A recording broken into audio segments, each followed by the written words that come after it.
हम लोगों को रहना चाहिए था बाबा साहब के साथ, लेकिन हमारे लोग उस समय खड़े हो गए जगजीवन राम जी के साथ, और जगजीवन राम खड़े हो गए गांधी और नेहरू के साथ। नहीं तो मेरे भाइयों, अगर हमारे लोग, हमारे समाज से बाबू जगजीवन राम, और ओबीसी से सरदार पटेल, और मुसलमानों से मौलाना अब्दुल कलाम आजाद, अगर ये तीनों लोग या तो न्यूट्रल हो जाते और या ये बाबा साहब के साथ खड़े हो जाते, तो ये देश 3% ब्राह्मणों के हाथ में नहीं जा रहा था। इन लोगों की मदद लेकर हमारे लोगों को गुमराह करने का काम भारत में हो गया, और वही परंपरा आज तक चल रही है, वही परंपरा चल रही है। ये बात मैं पंजाब में भी बोलता हूं और यूपी में भी बोलता हूं कि काशीराम साहब बेटे जरूर सरदार हरि सिंह के थे, बिरादरी से जरूर वो चमार हो सकते हैं, रविदसिया हो सकते हैं, लेकिन उनके दिल और दिमाग में जो मिशन की घुट्टी पिलाई थी वो महाराष्ट्र के ही बहादुर लोगों ने पिलाई थी। अगर मुलायम सिंह और काशीराम का गठबंधन ना टूटता और बहन की 4 महीने के लालच में उत्तर प्रदेश में बीजेपी के झांसे में ना फंसती, तो मान्यवर काशीराम साहब देवगौड़ा जी की जगह भारत के प्रधानमंत्री होते, आईबी और सीबीआई आपके हाथ में होती, और ये बदमाश जो आज ईवीएम मशीन, ईडी, सीबीआई, तमाम संवैधानिक संस्थाओं का गलत इस्तेमाल करके हमारे ही लोगों को इस देश में डराने का काम कर रहे हैं, ये सारे के सारे तिहाड़ में। अगर लंबे समय से आपके हक और अधिकारों के लिए, आपकी अगली नस्लों को बचाने के लिए इस देश के संविधान और इस संविधान में भारत के जो ये SC, ST, OBC, माइनॉरिटी, आदिवासी, तमाम जो ये 6740 जातियां हैं, अगर इनके अधिकारों को बचाने का कोई ईमानदारी से आंदोलन चल रहा है तो वो माननीय बाबन मेश्राम साहब के आंदोलन में कर रहा है, वही उसको लीड कर रहे हैं। मैं और भी बहुत सारी चीज़ें आपके बीच में रखूँगा। मंच पर बैठे सम्मानित DP सिंह इंजीनियर साहब, हमारे बीच में चौधरी इलम सिंह गुर्जर जी बैठे हुए हैं जो समाजवादी पार्टी के पूर्व जिला अध्यक्ष हैं, बहन गीता काकरान जी, सीताराम कटारिया जी, और संगठन से जुड़े हुए अनिल जी से लेकर बाबू चमन लाल जी, और तमाम मैं नाम लूँगा तो बहुत समय लगेगा। मंच पर बैठे हुए सभी सम्मानित नेतागण, इस कार्यक्रम में उपस्थित सम्मानित बुजुर्गों, नौजवान साथियों, माता और बहनों, प्यारे बच्चों, सम्मानित साथियों, ये जो ईवीएम वाला मुद्दा है, ये तो माननीय मेश्राम साहब और सुधीर नाग जी, और सुबह से ये मामला चल रहा है, सुबह से इसके ऊपर बोला जा रहा है, और ये कड़वी सच्चाई है कि पिछला जो 2019 का जो लोकसभा का चुनाव था, आपने तो 2004, 2009, 2000 ये सारा बताया, 2014, मैं आपको 19 का बताना चाहता हूं कि 19 के अंदर उत्तर प्रदेश में समाजवादी पार्टी और बसपा, इन दोनों पार्टियों का गठबंधन था, और उत्तर प्रदेश में सहारनपुर से लेकर के जो भी रैली हो रही थी, वो कोई भी रैली 5 लाख की भीड़ से कम नहीं थी। आप आकलन कर लीजिए, जिस भीड़ में 5 लाख लोग उपस्थित हो, उनकी पत्नियां हैं, उनकी बहनें हैं, उनके भाई हैं, तो हर सीट पर वोट कितना था। लेकिन दोनों नेताओं की केवल एक ही कमी की वजह से, ना तो अखिलेश जी ने एक बार ये कहा, और ना बहन जी ने कहा, और ना बहन जी तो बोल ही नहीं सकती इस बात को कि अगर मशीन में धांधली करके हमें हराया गया तो हम चुनाव के बाद इस देश में राष्ट्रव्यापी आंदोलन खड़ा करेंगे। अगर गलती से भी 5 रैलियों में 2019 में ये लोग इतना सा बोल देते, मुझे पता आंदोलन तो इनके बस की बात नहीं है, अगर इतना सा भी बोल देते तो 60 सीटें गठबंधन की थी और नरेंद्र मोदी का हारना 100% उत्तर प्रदेश से तय हो गया था। और ऐसा नहीं कि वो ये नहीं कह सकते कि उनको पता नहीं था, हमने तो उनको 2014 के चुनाव के बाद ही आगाह करना शुरू कर दिया था। मैंने खुद, मेरे रिश्तेदार चंडीगढ़ में बसपा के प्रदेश अध्यक्ष थे, उनको पूरा फैसला दिया, 14 मई उनको बताया कि ये मुद्दा उठवाओ, अगर इसको नहीं उठवाओगे तो बीएसपी 0 पर आउट हो जाएगी। लेकिन ये लोग हमें ही बेवकूफ बता रहे थे उस समय। हमने जब 30 जून 2014 को, चूंकि माननीय मेश्राम साहब ने 14 के लोकसभा चुनाव के बाद दिल्ली में एक बैठक की, और उस मीटिंग में हम भी उपस्थित थे, और 3 दिन की उस मीटिंग को सुनने के बाद और देखने के बाद हमने कहा कि ये तो अगर देश को बचाने का कोई सबसे बड़ा मामला है तो यही है। वहां से आने के बाद हमने 30 जून 2014 को ईवीएम हटाओ, लोकतंत्र बचाओ, संविधान बचाओ, देश बचाओ, इस टाइटल पर हमने एक रैली रखी। उस रैली में माननीय मेश्राम साहब को हम चाहते थे, किन्हीं कारणों से वो नहीं आ पाए और वामसेप के राष्ट्रीय महासचिव बीएम कामले साहब उसमें आए और आपने उस समय राजरतन जी को भी उस रैली में भेजा। मैं तो आपको चाहता था आपकी अध्यक्षता में वो कार्यक्रम हो और मैंने 15 दिनों तक रोजाना 10 सभाएं की और 15 घंटे रोज बोला। सुबह 9 बजे निकला और रात के 12 बजे तक मैंने सभाएं ली। और जब वो सभा हुई भाइयों सबूत के साथ, मेरा ड्राइवर मेरी बात सुन रहा होगा तो गाड़ी में से वो मैगजीन उठा लाए, वो भीड़ देख लेना आप क्या भीड़ थी। सम्मानित साथियों, जब वो मीटिंग हुई तो हम जो लोग ये आ रहे थे मुख्य अतिथि इनको खाना खिलाने में, इनको देवबंद से 1000 मोटरसाइकिलों के काफले के साथ सभा स्थल तक ले जाने में हम लोगों को 4 बज गए। और उस हॉल में, जहां हॉल नहीं था, मैदान के अंदर ये सभा थी, हम खुद ये आकलन कर रहे थे कि 10-15 हजार लोग आएंगे, लेकिन 25,000 से ज्यादा लोगों ने उस मीटिंग में शिरकत की। और जिस कस्बे के अंदर वो मीटिंग थी उस कस्बे की सारी सड़कें जाम हो गई। और हमारे लेट जाने की वजह से मुख्य अतिथियों को जो लेकर के गए, उससे पहले उस कार्यक्रम में बहुत सारे मीडिया के लोग भी घुस गए। उन्होंने उस पूरे कार्यक्रम को कवरेज कर लिया और उसके बाद आरएसएस के कैंप में ये तय होने लगा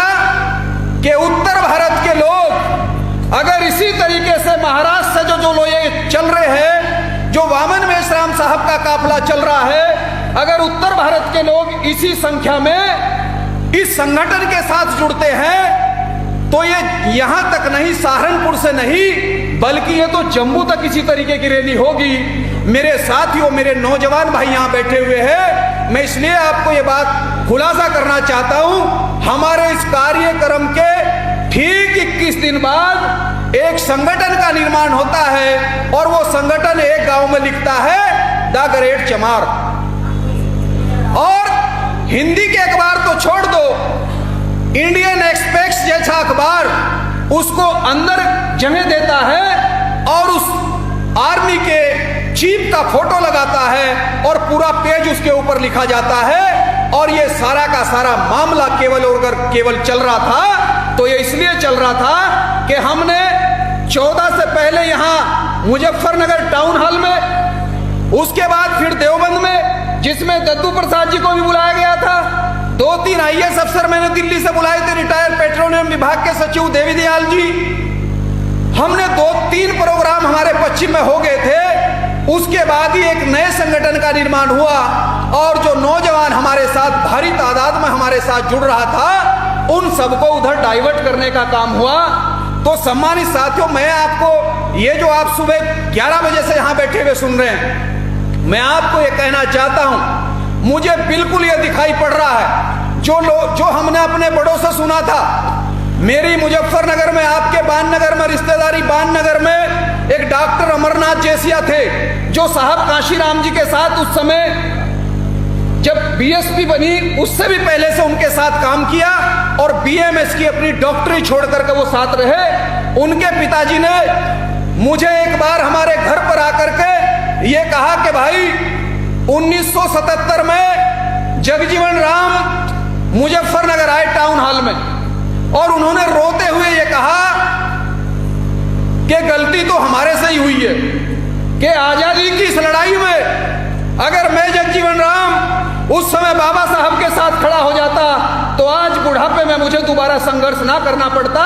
लेकिन इस उम्र में भी जब तक कांग्रेस को खत्म नहीं कर दूंगा, रात दिन एक कर दूंगा और घर वापस नहीं जाऊंगा। और लगातार उन्होंने आंदोलन किया और 77 का चुनाव हुई, ये सबको पता है कि इस देश में क्या हुआ। मेरे कहने का मतलब है, महाराष्ट्र के लोग, बाबा साहब डॉक्टर अंबेडकर की पृष्ठभूमि महाराष्ट्र की थी, वो हमारे रियल नेता थे, वो हमारे सच्चे नेता थे। वो जब इस देश में सबको अधिकार देने का, चूंकि गांधी और नेहरू का आंदोलन ये बनिए और ब्राह्मणों का आंदोलन था, ये सबकी आजादी का आंदोलन नहीं था, ये केवल 2-3 जातियों की आजादी का आंदोलन था। बाबा साहब डॉक्टर अंबेडकर का जो आंदोलन था वो भारत में रहने वाली 6,747 जातियों का आंदोलन था। इस बात को उस समय के सबसे बड़े जाट नेता जो यमुनानगर से लेकर के लाहौर तक जिनका डंका बजता था, चौधरी सर छोटू राम, वो इस लड़ाई में बाबा साहब डॉक्टर अंबेडकर के साथ थे। अलीगढ़ के मौलाना शौकत अली ये इस लड़ाई में बाबा साहब के साथ थे, और बंगाल के नेता और बहुत काबिल और पढ़े लिखे जिन्होंने पाकिस्तान का संविधान लिखा, बैरिस्टर जोगेंद्र नाथ मंडल, इस लड़ाई में वो बाबा साहब के साथ थे। और छत्रपति शिवाजी महाराज के पोते साहू महाराज, उनका आशीर्वाद इन सब लोगों के साथ था, उनका धन और उनका समर्थन इस पूरी टीम के साथ था। लेकिन जब ब्राह्मणों ने और इस देश के मनुवादियों ने यह देखा कि डॉक्टर अंबेडकर के पास जितनी डिग्रियां हैं, डॉक्टर अंबेडकर जितने काबिल है, डॉक्टर अंबेडकर जितने इंटेलेक्चुअल हैं, और इसकी टीम में जो एक से एक काबिल आदमी है, हम इस आदमी को ईमानदारी के रास्ते से नहीं हरा सकते, ये तो हमें हर मंच पर काउंटर कर देगा। कोई ना कोई समाज में ऐसा मामला तैयार करो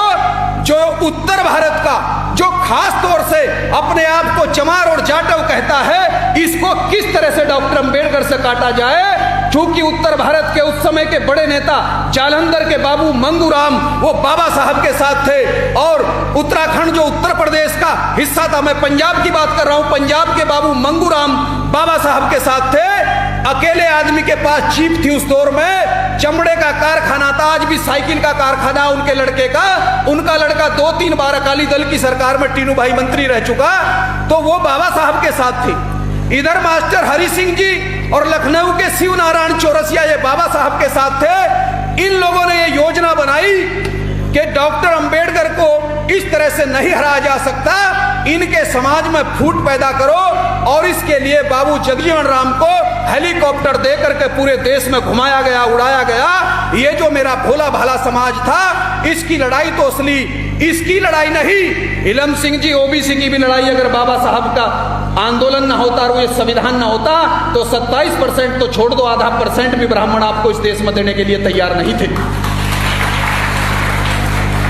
तो हम लोगों को रहना चाहिए था बाबा साहब के साथ, लेकिन हमारे लोग उस समय खड़े हो गए जगजीवन राम जी के साथ, और जगजीवन राम खड़े हो गए गांधी और नेहरू के साथ। नहीं तो मेरे भाइयों, अगर हमारे लोग, हमारे समाज से बाबू जगजीवन राम, और ओबीसी से सरदार पटेल, और मुसलमानों से मौलाना अब्दुल कलाम आजाद, अगर ये तीनों लोग या तो न्यूट्रल हो जाते और या ये बाबा साहब के साथ खड़े हो जाते, तो ये देश 3% ब्राह्मणों के हाथ में नहीं जा रहा था। इन लोगों की मदद लेकर हमारे लोगों को गुमराह करने का काम भारत में हो गया, और वही परंपरा आज तक चल रही है, वही परंपरा चल रही है। बाबा साहब को काउंटर करने के बाद 20 साल बाद मान्यवर काशीराम साहब आए। ये बात मैं पंजाब में भी बोलता हूं और यूपी में भी बोलता हूं कि काशीराम साहब बेटे जरूर सरदार हरि सिंह के थे, बिरादरी से जरूर वो चमार हो सकते हैं, रविदसिया हो सकते हैं, लेकिन उनके दिल और दिमाग में जो मिशन की घुट्टी पिलाई थी वो महाराष्ट्र के ही बहादुर लोगों ने पिलाई थी। वो वही रह करके साइंटिस्ट रह करके काम कर रहे थे, उन्होंने वही से सब कुछ सीखा था, और वो भी हमारे रियल लीडर थे, वो भी हमारे लिए कुछ करना चाहते थे। लेकिन राखी का एक दौर चला, कुछ ब्राह्मण राखी बंधवाने आए, भाई बनाने आए, और मुलायम सिंह जी को काशीराम साहब ने उत्तर प्रदेश का सीएम बनाया। हरियाणा में देवीलाल जी से बात चल रही थी कि हरियाणा में देवीलाल का बेटा चौटाला ओम प्रकाश सीएम होगा, और सारे एमपी दिल्ली में काशीराम जी के साथ होंगे। पंजाब में प्रकाश सिंह बादल सीएम होंगे, और एमपी सारे काशीराम के साथ होंगे। इस तरह से ये सारा आंदोलन खत्म करने के लिए 4 महीने, 6 महीने, 11 महीने के लिए उन्हीं लोगों ने, सच्चे नेता बाबा साहब डॉक्टर अंबेडकर थे, मान्यवर काशीराम साहब थे दूसरे नंबर पर। उसके बाद उन्होंने एक नई नेता का अवतार पैदा किया और उनको मुख्यमंत्री बना करके मेरे समाज को उधर ले गए। काश अगर ये घटना देश में ना होती। 1996 में देवगौड़ा देश के प्रधानमंत्री बने,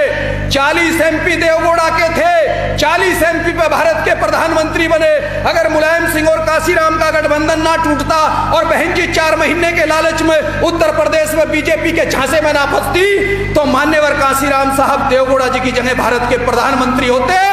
आईबी और सीबीआई आपके हाथ में होती और ये बदमाश जो आज ईवीएम मशीन, ईडी, सीबीआई, तमाम संवैधानिक संस्थाओं का गलत इस्तेमाल करके हमारे ही लोगों को इस देश में डराने का काम कर रहे हैं, ये सारे के सारे तिहाड़ में होते और ये देश आपके हाथ में होता, आपके बच्चे इस देश में डीएम और एसएसपी होते। मेरे भाइयों, समझने की बात है, आज फिर महाराष्ट्र से ही ये आंदोलन मेश्राम साहब के इस हिस्से है और बहुत बड़े क्रांतिकारी मैं नेता उसको मानता हूं, कितना ही बड़ा नेता क्यों ना हो, अगर गलत चल रहा है, समाज का नुकसान हो रहा है, जो आदमी उसको चुन्नती दे दे, जो उसको आईना दिखा दे, मैं उसको ही नेता मानता हूं। साहब की जिंदगी की सबसे बड़ी गलती बहन जी थी और अगर बहन जी साहब के साथ ना होती वो प्रधानमंत्री बनते और आज देश पर आपका राज चलता। लेकिन मेश्राम साहब और 22-23 लोग ऐसे थे जिन्होंने सही और गलत को पहचाना और आज ये इस देश में फिर आंदोलन लेकर के चल रहे हैं। लेकिन हमें इस देश में कुछ लोग नए नेता देना चाहते हैं। एक गुजरात से उभारने की कोशिश हो रही है, एक बिहार से उभारने की कोशिश हो रही है, एक उत्तर प्रदेश से उभारने की कोशिश हो रही है। मेरे भाइयों, ये कोई कुछ भी नहीं कर सकता। ये एक शब्द ब्राह्मणों की व्यवस्था पर नहीं बोल सकते, ये ईवीएम के खिलाफ एक शब्द नहीं बोल सकते।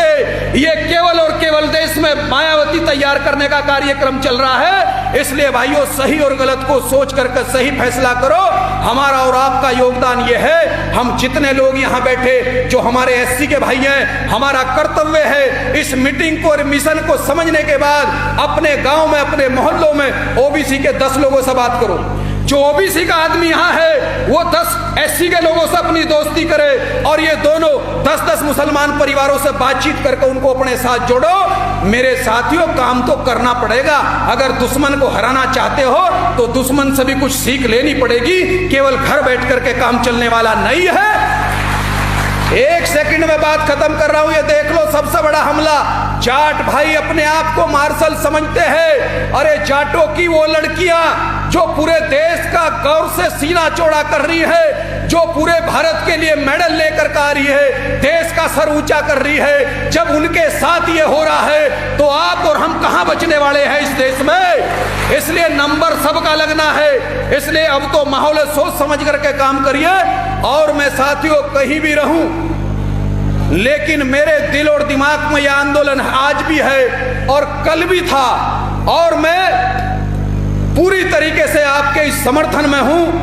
हमेशा रहूंगा। इसी के साथ अपनी वाणी को विराम देता हूं। जय भीम, जय मूल निवासी। बहुत बहुत धन्यवाद।